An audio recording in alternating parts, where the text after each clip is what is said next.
வாழ்க்கையில் எத்தனையோ போராட்டங்களை கடந்து நிம்மதியாக வீட்டுக்கு போகிறேன்னு நினச்சா கூட அந்த நிம்மதியும் எல்லா நாளும் நமக்காக இருக்காது போல். நைட் டியூட்டி முடிச்சதுக்கப்புறம் உடம்பு முழுக்க மிகவும் சோர்வு. இரவு 10 மணி அப்போது வீட்டுக்கு கிளம்புறான். அவன் போகிற ரோடு கிட்டத்தட்ட காலியாகவும் தெருவிளக்கும் மட்டும்தான் இருந்தது. பைக் ஓட்டிக்கிட்டு வரும்போது அந்த இரவு மிகவும் அமைதியாக இருந்தது. அந்த இரவு அமைதியும் ஏனோ அவன் மனசுக்கு சரியில்லாமையும் இருந்தது. ஹைவேவும் ஆரம்பிக்குது. மலைக்காட்டு வழியால் ரோடு வளைஞ்சு நெளிஞ்சு போகவும் செய்யுது. அந்த பாதையும் அவனுக்கு மிகவும் பழக்கப்பட்ட பாதை தான். ஆனால் அந்த நாள் ஏதோ வித்தியாசமான உணர்வு அவனுக்குள்ளே இருந்துக்கிட்டே இருந்தது. அப்போ திடீர்னு ரோடு ஓரத்துல ஒரு ஒற்றை மனிதன் கருப்பு உருவம் கொண்டு அசையாம நிக்கிறான். இந்த நேரத்துல இவன் யாரு?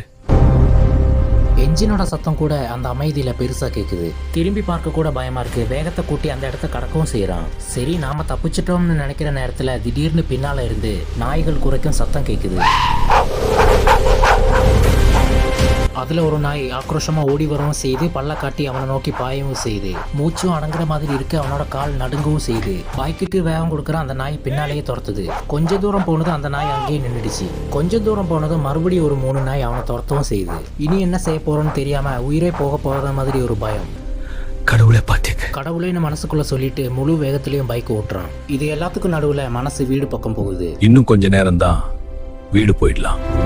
அவனோட மனைவியும் அவனுக்காக வீட்டில் காத்துக்கிட்டு இருக்காங்க. இன்னும் வரலன்னா ஆச்சோ. அவங்களோட கையில அந்த ஒரு வயது சின்ன குழந்தையோட முகம் அவனுக்கு ஞாபகத்துக்கு வருது. நான் விழுந்துடக்கூடாது, எனக்கு வீட்டுக்கு போகணும்னு அவனுக்கு மனசு முழுக்க ஓடுது. கொண்டு வா. அந்த மலைப்பாதை முடிஞ்சு கொஞ்சம் வெளிச்சமும் அவனோட கண்ணுக்கு தெரியுது. நாய்களோட சத்தமும் மெதுவா குறையவும் செய்யுது. அந்த ஒரு நிமிஷம் அவனுக்கு உயிர் திரும்ப வந்த மாதிரியும் இருக்கு. இருந்தாலுமே அவனோட மனைவி தூங்காம அவனுக்காக காத்துக்கிட்டு இருக்காங்க. கடைசி அவனோட வீட்டு வாசல்ல விளக்கு அணையாம எரியவும் செய்யுது. கடைசியில அவனோட மனைவி அவங்க கையில குழந்தை வச்சு வெளியே நிக்கிறாங்க. ரொம்ப நேரம் பயந்துட்டேன். சரி, நான் வந்துட்டேன். இதுல இருந்து நமக்கு என்ன புரிய வருதுன்னா, சில பயணங்கள் வீட்டுக்கு போய் சேருவதற்கல்ல, நமக்காக உயிரோடு இருப்பதனின் மதிப்பை நமக்கு புரிய வைக்கத்தான். இந்த வீடியோ உங்களுக்கு பிடிச்சிருந்துச்சுன்னா சப்ஸ்கிரைப் பண்ணுங்க, லைக் பண்ணுங்க ஃப்ரெண்ட்ஸ்.